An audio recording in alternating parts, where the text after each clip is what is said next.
morning report. Reza was mid-air and now it just landed in Pittsburgh. And you know what the first thing he's going to do is? The first thing after a flight is he is going to join us on Virtual Morning Report. He'll be here in a few minutes. And so for now, you're stuck with my monotonous voice. But the good news is you're not really stuck because I got a message over WhatsApp from my dear friend Kiara yesterday. And she's like, I have this really nice friend of mine who's here to present a case. Can he present a case? And I'm like, of course he can. And now the challenge for you all, if you're watching the video, is to try to predict who that friend is. He's smiling ever so gently now, more and more now. And there's the full smile. Good morning, Franco. Good morning, everyone. Hi, Please I'm tell us about Franco. yourself. Hi, I'm Franco. I am a Peruvian MD. I am from the same med school as Kiara, the Scientific University of South in Lima. And I am passionate about clinical reasoning, and I will be applying for internal medicine this season. That's wonderful. And tell us how you know Kiara. Were you did you have Actually, in Peru, we have our med school is 7 years, and I was working in a private clinic there, and Kiara was my intern. Whoa! And how'd she do? Oh, great! She was really great during her medical rotation. Amazing. Do you have any funny / embarrassing Kiara stories just to put them publicly on YouTube? I'm just kidding. Not quite sure about it, but I will find someone. Okay, you'll have to tell me privately. Kiara, what do you think about Franco? How is he as a teacher? He's great. He's like a very friendly person, and apart from anything, he's very friendly, and he's a great teacher. Internal medicine was my first rotation at that clinic, so I was a little lost at first, but he was amazing, and he followed me, and I think I did good thanks to him. Oh, that's so sweet. Full circle here. Franco, it's a delight to have you. Don't cry. Can you tell us one thing about you outside of medicine? What do you enjoy eating, doing? Tell us about Franco, the human being. Okay, funny thing is that I am passionate about board games. So recently I have been playing a lot of, I don't know if someone's fan of Settlers of Catan. I really enjoy playing that game with family and friends. And also a couple weeks ago, my brother bought a card game called Virus. And it's so fun to play. It's like a really wild version of Uno, where you have to infect when you have to collect like many organs, healthy organs, and you have to infect the organs of the other players. So I'm really into board games. Can you play games virtually, or do people play these virtually? Actually, I think there is a virtual version of. I think there is a virtual version of Settlers of Catan. I haven't played that, but I played a classic one. Amazing. Well, anytime that a case presenter is a board game expert, I worry because the truth is a lot of clinical reasoning and clinical problem solving in the fake scenario that we're in now is a lot of mind reading games. So I'm a little more nervous now that you've told me that about yourself, but not any less excited. In fact, probably a little more excited. So why don't we away and we'll just wait for us to join us and have him meet you when he is able to join. Does that sound good? Okay. Yeah, perfect. Okay, all right. I'll have Travis take over the screen and rock and roll.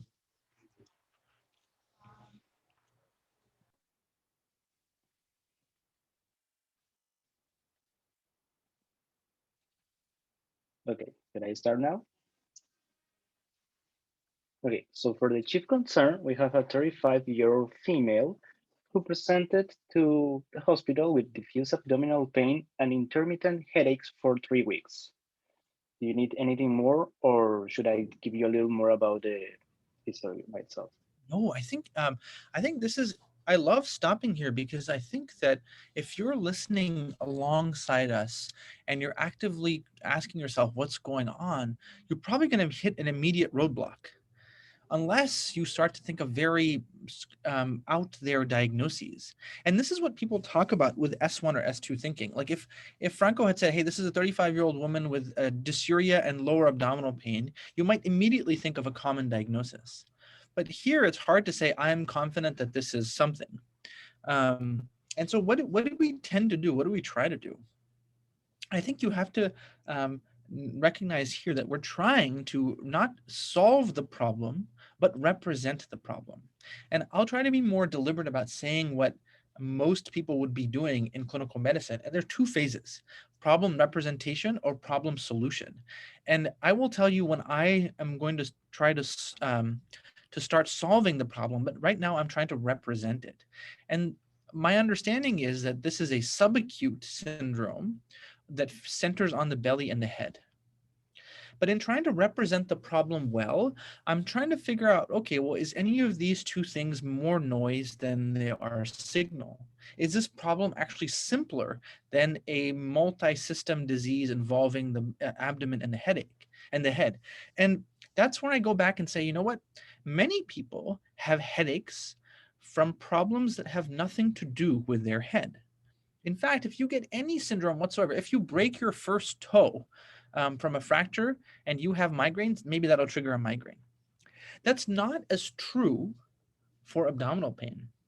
Of course, there are some diseases like somatization disorder where a syndrome elsewhere presents as abdominal pain, but I would say the pivot here is dropping in on the abdominal pain and wondering whether the headache is signal or noise. And how would the headache become more signal? I think it's prominence, if it's very severe, if it's associated with anything going on in the head, including a rash, including oral ulcerations, including focal neurological findings, then you take it more seriously. I would say anytime that you're considering a syndrome and you take the headache seriously that extends across the body, you're either dealing with a multi-system disease or you're dealing with something that connects the two. And so immediately, I would say the most morbid hypothesis is to exclude an extensive aortic disease, like an aortic dissection, or to wonder about syndromes that involve the head and the abdomen, and to simultaneously say, hey, you know what? Maybe the headache is complete noise. Maybe this is just a belly syndrome that does not, that just triggers a mild headache. But if you were to play the clinical reasoning game, I think there are many connections between the head and the abdomen, recognizing that the abdomen is also innervated. And the innervation itself can lead to pain without pathology. So things like hypercalcemia can cause abdominal pain and headache, acute intermittent porphyria, beriberi, abdominal migraines or abdominal seizures. The list is very, very long. And that list is generated from studying neurological causes of abdominal pain, of which there are many, including heavy metals, calcium and lead, abdominal migraine, as I said, acute intermittent porphyria, abdominal migraine, so on and so forth. You'll find this whole list in our CT negative causes of abdominal pain, and they're negative on the CT because the CT doesn't pick up nerve diseases. So for her to summarize, you walk into this room and you're like, headache may be noise, so I'm not going to put too much emphasis on that. Let's study the abdominal pain more, but be open to the headache representing something sinister if it's severe, if there are focal signs associated with it. All right, Franco, back to you. Oh, great. You hit some really important points there. And I think some of them were heading to a right direction of this case. Okay, so the board game begins. The board game begins. So this is some of the history. She actually was discharged from hospital 2 months before this presentation due to acute abdominal pain, severe abdominal pain. On that admission, we find that she got a dissection of the superior mesenteric artery, plus an intramural thrombi with an 80% stenosis of the superior mesenteric artery. At that time, an stent was placed. There were full resolution of symptoms. There were no more other problems at that time, and thrombophilias panel from that time were ruled out. So 3 weeks prior to this presentation, she complained with intermittent diffuse abdominal pain that increased over time and a new onset of intermittent headache. She also occasionally reported self-limiting myalgias and malaise during that time. Didn't take any meds for that. From previous medical history, there is nothing before the dissection. She had 2 previous C-sections due to apparent complication of preterm labors. The most recent one was 4 years ago. She doesn't have family history, no medication by that time. social history, no smoking, and she was recently divorced. I think we can stop there before doing the vitals, so that's it.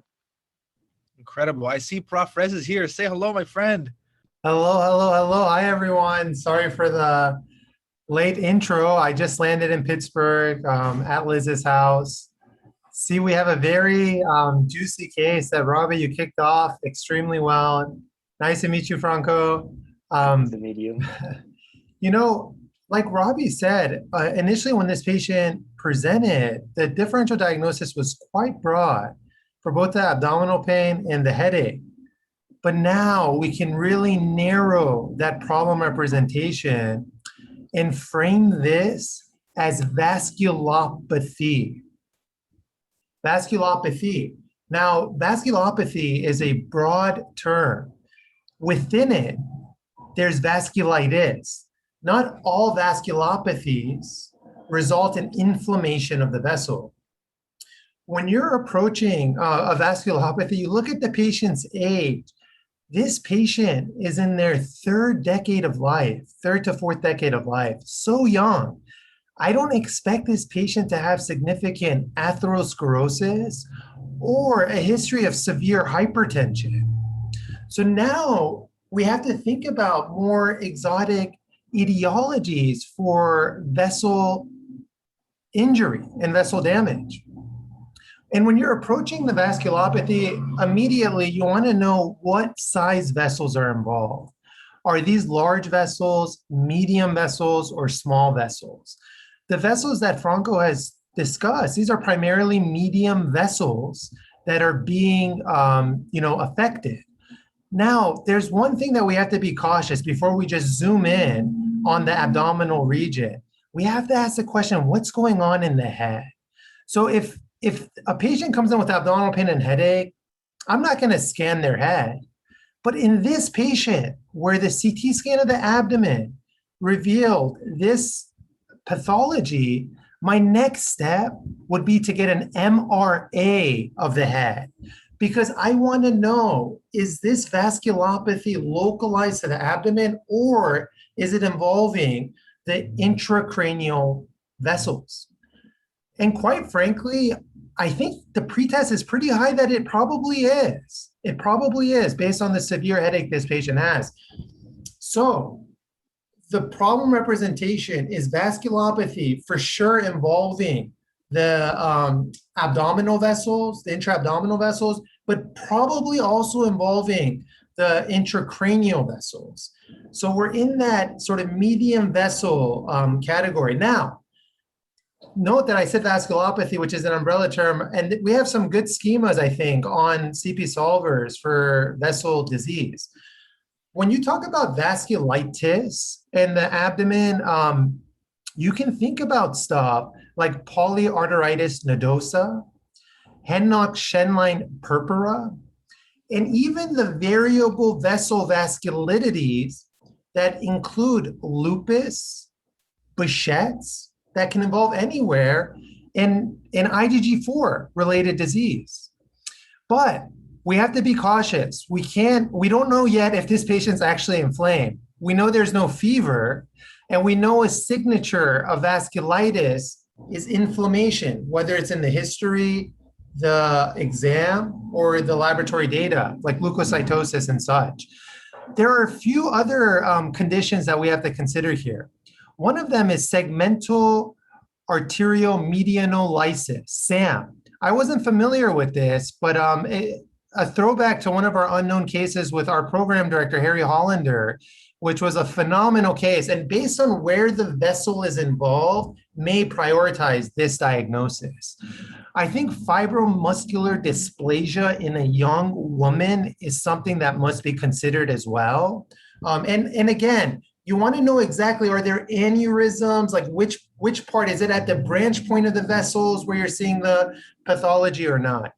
So I know I've neglected some diagnoses, and I would love to call on Robbie to help just complete that list. But I think really the branch point here is this patient inflamed or not? So the exam, the laboratory data, and I think MRA or imaging of the intracranial vessels are going to be very important to see how diffuse this process is. Robbie, what else do you have in terms of this? Zero. All right, Franco, back to you. Okay, perfect. So the vitals, temperature from admission was 36.5, the heart rate 88 per minute, the blood pressure was 150/90, the respiratory rate was 18, SpO2 98 on room air, no weight loss. She was ill appearing with generalized pain, about the HENT and etheric, no adenopathies. The cardiovascular system, the rhythm was regular, no heart murmurs or gallops, no cervical murmurs. Left lower leg popliteal and pedal pulses were somewhat diminished. Rest of the pulses has no variations. For pulmonary, lungs were clear to auscultation bilaterally. Abdominal, there was diffuse tenderness with no guarding, no rebound, no masses, no organomegaly, and bowel sounds were present. By initial exam, there were no neurological deficit, and the skin has no rash, purpura, or petechia. Do you want me to give some more labs, initial labs, or so that's okay? You know, I think this is a great place to stop, honestly. And I think, Franco, your the board game continues to be more and more teasing. And I will tell you, I learned yesterday, live in the middle of the virtual morning report, that it was VMR 400. And at VMR 401 is the first time I will ever talk about hypertension. Let me tell you why. I work in a veterans emergency room where the rate of smoking and vascular disease is so high that I consider a blood pressure of 160 relatively hypotensive, meaning that most of my patients in the emergency room, like Travis is saying, their blood pressure is 180, 190 minimum, which is why in virtual morning report, a blood pressure like this doesn't catch my eye. But I have to remember that this is a 35-year-old female. And a blood pressure this high in a patient that is either young or is on multiple medications is very unusual and triggers for me the thought of the possibility of secondary hypertension. Now, here's the problem. We don't know if this is secondary hypertension, meaning hypertension that's long-standing causing disease, or this is acute hypertension. And those are different things. For example, if you have an aortic dissection increase your blood pressure from a familial predisposition to aortopathy, that will not cause secondary hypertension. It'll cause acute hypertension. Which one is more morbid? Acute hypertension. So let's talk about that. Most causes of blood pressure elevations this high are account for pain and anxiety. That's what raises the blood pressure in many people. But outside those two things, there are really four big picture categories. And those are brain diseases like acute ACP elevation, such as that occurs in a hemorrhagic stroke, which we should think about because of what Reza told us about vasculature in the brain, but also peripheral causes of neurological injury, like acute intermittent porphyria, which would connect a headache with abdominal pain. There's also some pathologies in the chest, which I just talked about, namely acute aortic dissection. And the final two categories are the most common. They're renal categories of secondary hypertension, of acute hypertension, and endocrine categories. The endocrines are easy. It's acute hyperthyroidism and pheochromocytoma. The kidney categories are glomerulonephritis, which raises the blood pressure over the course of weeks, and then renovascular disease. We've said the word vessel so many times. We know the SMA is dissecting. We see the pedal pulses are diminished. So when I think renovascular disease, I'm already worried. So when I take this blood pressure and I marry it with the schema of acute hypertension, which is neurologic, aortic, renal, and endocrine, I'm already worried about renovascular causes of secondary hypertension and wondering, are the renal arteries involved in this syndrome? Were they now newly involved because we didn't see them on the prior CT, or were they involved before but just not appreciated? So appreciate those renal vessels, because I worry that they, along with the SMA, are involved, which at this point really heightens the case for fibromuscular dysplasia specifically. And if there is inflammation going on, then PAN. So I am right there with Reza. Is there inflammation, yay or nay? And if it's nay, it's the concern centers on FMD. If it is, then the concern centers on PAN. What do you need to do next? Two things. Put your stethoscope over the skull. Why? If you hear bruit, somewhere here that really will increase your concern for vascular pathology. And it's not uncommon in a patient with vasculopathy to hear their dissections or their fistulas or their aneurysms. One. And number two, turn to the smart person to your right, and hopefully they're Rezamesh so they can add or give you advice. I was about to just say that it's always a good sign when the mathematician agrees with you. That's all I have to say.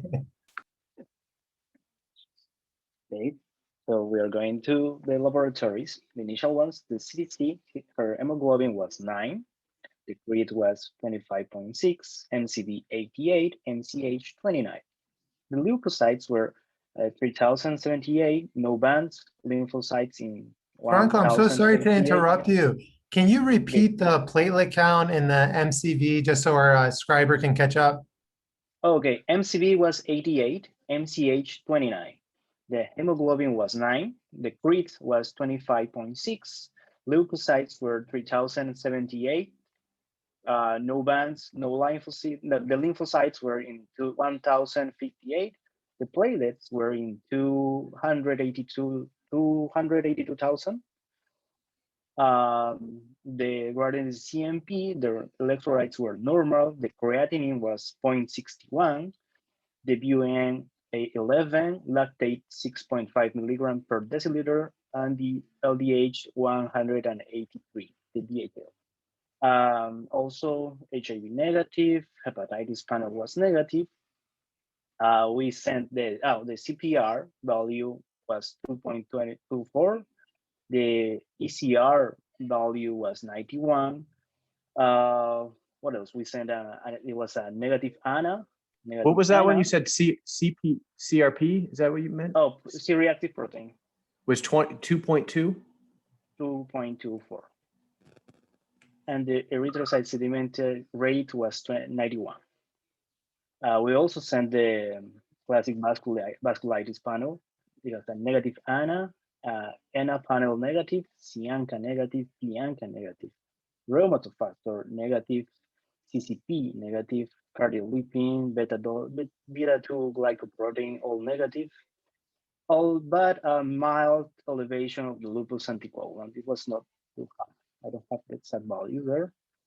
And that's for the initial labs. For imaging, we have dissection on left primitive iliac artery, dissection plus thrombosis of the right primitive iliac artery, dissection of the right renal artery with no signs of renal infarction. I think that's quite a big for now, and there we have another twist to the case after that.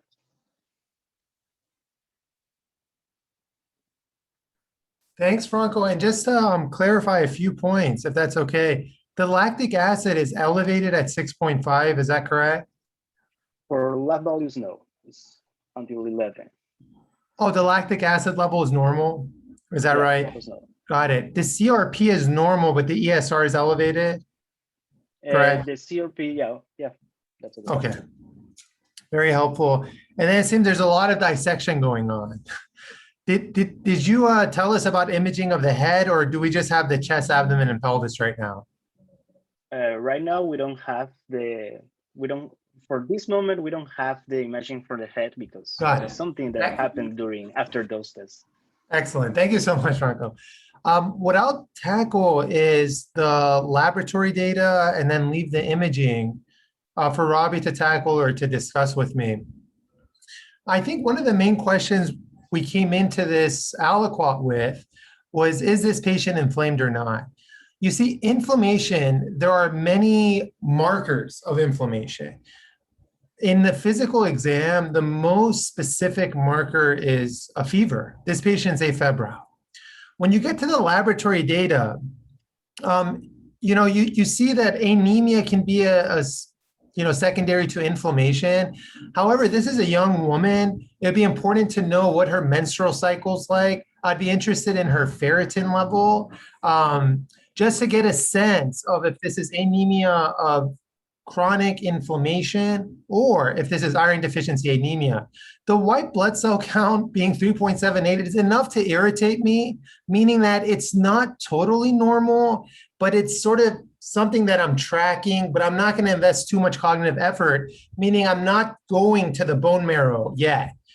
Because as you increase your cytopenias, you go from the periphery to the marrow, but not yet. I'm not there. The ESR being elevated tells you that this patient is inflamed, but it doesn't tell you what's causing this inflammation, whether it's infection, cancer, or some form of autoimmune disease. Then we get to the vasculitis panel. Of course, the P-ANCA, C-ANCA primarily represents small vessel vasculitides in microscopic polyangiitis, eosinophilic granulomatosis polyangiitis, and granulomatosis polyangiitis. But we're not really getting a flavor for that with involvement of the mesenteric vessels. And now what seems to be large vessels, the iliac artery is dissected. The question becomes this: are we dealing with a patient who has severe hypertension, and that severe hypertension is leading to vessel injury and dissection, meaning is the root cause the hypertension and that's what we should be solving? Or are we dealing with vessel pathology, vasculopathy, leading to dissection, then leading to high blood pressure, worsening the dissection? If you were to ask me, I think we're dealing with scenario 2, not scenario 1. Why? We've dealt with I've taken care of so many patients with hypertension. They don't just dissect diffusely like this. Maybe you get an aortic dissection, maybe a renal artery dissection, but to have multiple vascular injuries, to me, prioritize a vasculopathy. The question is, which type of vasculopathy? This is where imaging is critical. Imaging can really help prioritize the diagnosis in this case. Of course, the serologic data is helpful as well. You know, we were considering conditions like lupus, but the ANCA doesn't really help me much. At this juncture, honestly, I think I would review the imaging with a radiologist and get a sense of what vascular disease is prioritized. Robbie, thoughts? I'm right there with you. I just want, I don't know if you were there for this part of it was like in the first minute. I'm becoming more and more interested in just vocalizing when we transition from defining the problem to solving the problem. And if you guys are listening closely, like Rez is not trying to solve the problem. He's not trying to define it. So remember when all we first knew was this is a 35-year-old female with a diffuse abdominal pain and headache. And now we're saying, what is the vascular disease in this patient? Is it an itis or is it an apathy? And we're following both those tracks and trying to see what clues we get. And I'm not sure if I'm ready right there with you to commit if it's an apathy or itis, but the amount of inflammation is underwhelming here. It's present. There's ESR elevation. Maybe there's an anemia of chronic disease, but the amount of inflammation is underwhelming, but it's not definitive, right? And you just had a great list of all the vascularities that we should think about workup, and the workup is largely negative. And I will tell you, if you start to delve into the world of vasculopathy, meaning non-inflammatory vascular disease, you'll get a headache. Hopefully not one from a vasculopathy. But I think I'll just share with you, if you have a pen or paper handy or anything to write on, I want you to write down the following. Ready? Fibromuscular dysplasia, segmental arteriomyelitis, FMD or SAM, Ehlers-Danlos, neurofibromatosis 1, ADPKD, autosomal polycystic kidney disease, pseudoxanthoma elasticum, and Dego's disease. Now, if your hand is hurting, I'm sorry, because that's a lot to write. But that goes to show this is just like the beginning of the list of vasculopathies. But here's how you make it simple. All of them, and this goes back to exactly what Reza is saying, all of them have an accompanying clue, all of them except one, have an accompanying clue either on imaging or on skin exam. In these patients, looking at the skin is crucial. Why? In airless Danlos, you will see elastic skin or skin that's bruised and battered. In neurofibromatosis 1, you'll see cafe au lait spots. In pseudoxanthoma elasticum, you'll see loose skin and papules around the neck. In Dego's disease, you'll see small white papules. And the other imaging clues. On the CT for autosomal polycystic kidney disease, you'll see big kidneys and cysts. In fibromuscular dysplasia, you'll actually be able to see the classic vascular sign of string, a bead on pearl. So you see little microaneurysms spread apart. In segmental arterial medial lysis, you see nothing. That's tricky. Segmental arterial medial lysis is a vasculopathy without any additional vascular or extravascular clues. So here, I think you go back to the skin exam and be like, wait, is there some axillary freckling, or is there a cafe au lait spot hidden in a place you didn't see? Is the skin more loose than you appreciated? Make sure the radiologist, as Reza said, looked at the kidneys to make sure there aren't big cysts, and look closely at the CT to make sure there isn't a string of beads. And if you find nothing, the odds of segmental arterial medial lysis go up and up and up. And that's when you have to look closely at the celiac artery, because almost all cases of SAM involve the very rare complication of celiac artery dissection. Now, if you're listening to Franco, he said almost every artery except the celiac artery. And that makes SAM a little bit less likely. But again, who knows what will happen next? The point of all this is good luck to you if you're trying to practice the world of vasculopathy. It's very complicated. But you don't need to, because almost always there is an accompanying clue either on imaging or on skin exam. So what do you take away from this conversation? If I'm worried about vasculopathy, talk to the radiologist to give you some clues on imaging. Go look at the skin exam. If you find nothing, worry about segmental arterial medial lysis. All right, Franco, give us some more, please. Great. So while she was being taken to this head CT, she described that she has left lower leg paresis. So we get more images for that, and we find out that there were bilateral vertebral arteries dissections around C3 to C5 levels. There was also a string of beds pattern of both internal carotid plus dissections.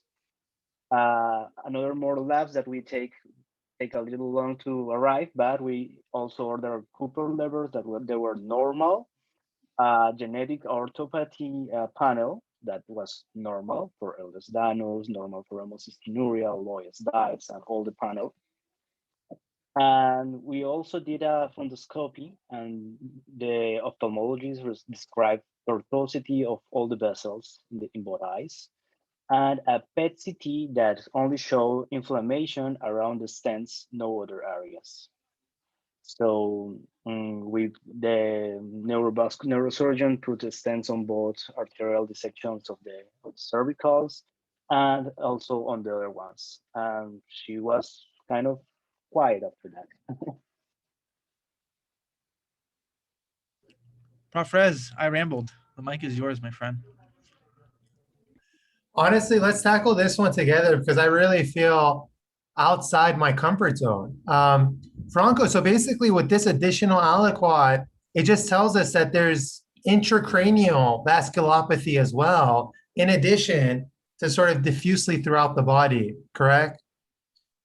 So I honestly, at this point, I would discuss with our vascular experts, whether it's our rheumatologist, our vascular surgeon, our radiologist, to see, based on the differential diagnosis that Rob is so eloquently listed, which one of those maps on well to this distribution of vascular injury. You see, bottom line, it's not important to memorize all of these various diagnoses. It's important to frame the problem and ask which vessels are involved, take the patient's age and demographics, and then see which illness script it maps onto the best. I don't think we have much for fibromuscular dysplasia, at least based on the imaging data, Robbie, of the pathognomonic features. That being said, I feel like I'm out of my comfort zone, besides saying that it seems there is some kind of vascular disease. But what are your thoughts? Does this map onto anything for you in the DDX that you listed? No, I love how you're like saying keep it simple, because the truth is this is very, very complicated. And what's happening in real life is all these people are thinking about this patient. And I think that the tremendous progress we just made now is the PET CT makes a vasculitis, which I think we were kind of like hinting at. PET CT would light up with a patient with vasculitis, I think, in most cases. So we're definitely in an opathy. And I don't know if I don't know if I just made it up because I wanted to hear it. But Franco, can you clarify? Did you say that there was a string of beads in the vertebral artery, or did I make that up in my head? Oh, No, sorry, it I was missed that. Okay. of both carotids. All right. My bad, Robbie. Prof. I Rez, missed that. Yeah. Yeah, of course. No. Then I think we were where we were in the beginning. You remember when I said young woman coming in with vessel disease, FMD gets prioritized. And I think that that would be a nice fit here with that pathognomonic finding on imaging. So, well, yeah, you really got it. We never gave her any steroids. We never give her any anti-inflammatories. So after reviewing of all the case, we came up with a diagnosis of multifocal FMD, like not the classic pattern because there were many arteries involved and it was like additive. And on follow-up, the patient didn't present any more dissections after this initial presentation. My dear friend, that was unbelievable. I think there's many things about this case, but what I'm struck by is how incredibly well you told the story today and slowly revealed that you could have, like from the beginning, accidentally said string of beads, and there we go, the case might have dissolved. But you really let us have a wonderful conversation. And if I'm being honest, I think that I don't think I've ever seen or heard or read about a case like this, meaning the aggressive nature of this disease followed by a slowing down, like FMD to just like boom, drop on a patient, dissect everything, then slow down. And I have a lot of thinking and reflecting to do, and I'll pass the mic to Reza to do the same. But I'd encourage you to consider getting this case published. I think it is very novel, very unique, and very, very educational. So thank you for hanging out with Chiara and coming here to present. I hope you've had a good time. I know I certainly enjoyed rambling away with our dear friends here at VMR. Prof. Rez. Well, Robbie, I have a question for you, but first let me just thank Franco for presenting such a phenomenal case and really making us work hard. You had me lost at the third aliquot. But Robbie, I just shared the case report that we published. Can you tell us how you came up with the title of that case report and then pass it on to the teacher? You know, it's really embarrassing because I don't remember the title of the case and my internet's too slow to open it up right now. So remind me what it was and maybe I'll remember. It's titled Follow the Beads, Fibromuscular Dysplasia. Can you talk about that a little bit? You know, the truth is there's a minute-long story associated with this. It actually is it's kind of humbling. The first ever case that I presented, the first ever collaboration that Reza and I had. You know, Reza and I were in residence together, but we weren't best friends in residence. We didn't really like get to know each other as much as we would have liked. He was a third year and I was a first year. So there's a lot of distance between us. So the first ever case that I presented to him was a case of schistosomiasis. Why are we talking about schistosomiasis? Because it was actually a third-year medical student named Vu Li, who's actually the first author on the case that you just looked. She made the diagnosis. She made the diagnosis because she was originally from Vietnam, had heard about a lot of schistosomiasis, and had actually realized that the patient had a pathology report that was in a separate electronic medical record that they forgot to upload to her current record. So she was like really diligent, looked and saw that she had granulomas on her biopsy and made the diagnosis of schistosomiasis. And that's how I first presented that case to Reza at the beginning of our collaboration and ultimate friendship. And that very medical student was to this day, one of the most brilliant people and minds that I'd worked with. And so she is actually the first author on this case, and she made the diagnosis of fibromuscular dysplasia in the case that Reza and I published together. So it all goes back to a very hardworking, diligent medical student who set off the relationship with Reza and I, and then here showing up again, which I find perfect because Reza, you may have missed this, that Franco and Chiara's original relationship was actually one in which they were working together and Chiara was being trained under him. So the theme of learners elevating their coaches rings true. Is that what you bargained for when you asked me, hey, just say for 10 seconds about this title? But as Reza will always remind you, I can talk forever and ever and ever and ever. No, I love this story, but how did you come up with the title? I don't remember. Wasn't it her? Oh, it was okay. That's a got it. There you go. Are you smart?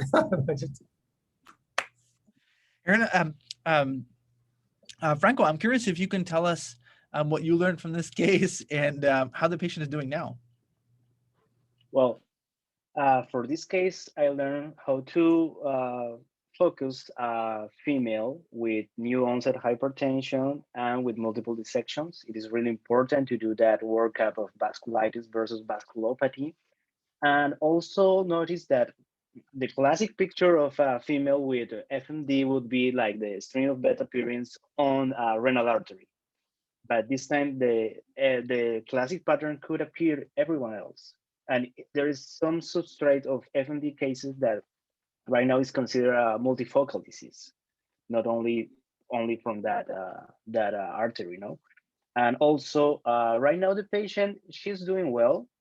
She only had a mild problem of a pancreatitis because she lost a lot of weight, and there was a lot of ibuprofen that she was taking off, but it was totally unrelated to this case. And right now she's okay. Her stents are okay, and she's back to normal life. That's incredible. It's amazing when somebody has such near devastation, but has a wonderful ending. Thank you so much for the case and the follow-up, and I hope to see you around on VMR. Definitely. Amazing. Well, my dear friend Gabby has been crushing away at the teaching points. Gabby, the mic is yours. Wow, this case was so interesting. It was hard to try to write everything you were discussing, but I think I was able to summarize the main points, at least for me. So this patient had abdominal pain and headache. So first we talked about how we have to figure out which one is more specific for a diagnosis. And Rabi told us that, for example, a systemic disease can trigger a headache, for example, and the headache can be a noise. So we should be aware of that. So there are some clues that can indicate to us that the headache is not actually a noise. For example, a severe headache, the presence of focal neurological signs, a skin rash on scalp, and many other causes. The HPI in this patient indicates that she has at least a vasculopathy. She had a history of superior mesenteric artery dissection and an intramural thrombus.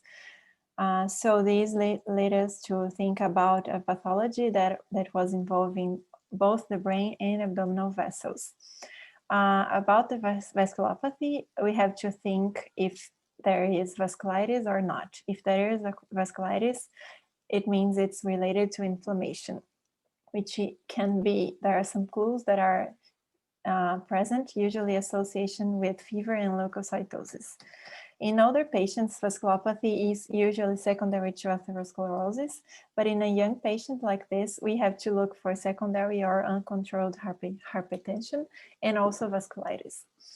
For all vasculopathy, which there is a very big list of disease, Reza told us that it's better to try to find out which are the vessels involved and then look for the disease.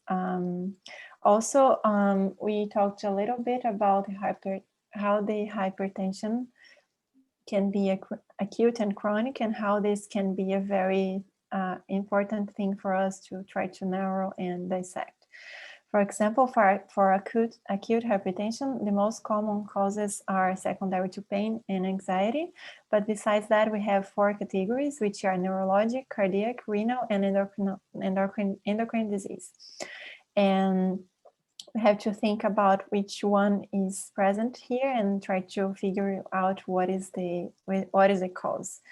And in this case, it was very important to us to try to solve the following problem. Is the hypertension leading to vessel injury, or is there a primary vessel pathology leading to a dissection in hypertension? And this is what made us try to figure out the final diagnosis. And also, we also learned that for vasculopathy, we have to look for skin lesions or some imaging findings. And all the disease that Ravi told us, for example, fibromuscular dysplasia, Ehlers-Danlos, neurofibromatosis type 1, polycystic kidney disease, pseudoxanthoma elasticum, and Deagle's disease, they have either a skin lesion or imaging findings.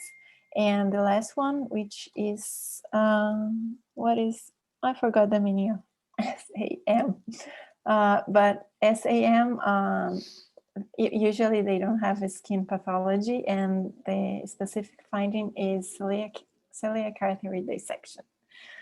I think that's it. Thank you for the case, and I learned so much. Thank you so much, Gabby. That was amazing. Thank you, Franco. And Robbie, amazing discussion after that third aliquot. Very brilliant. All right, everyone.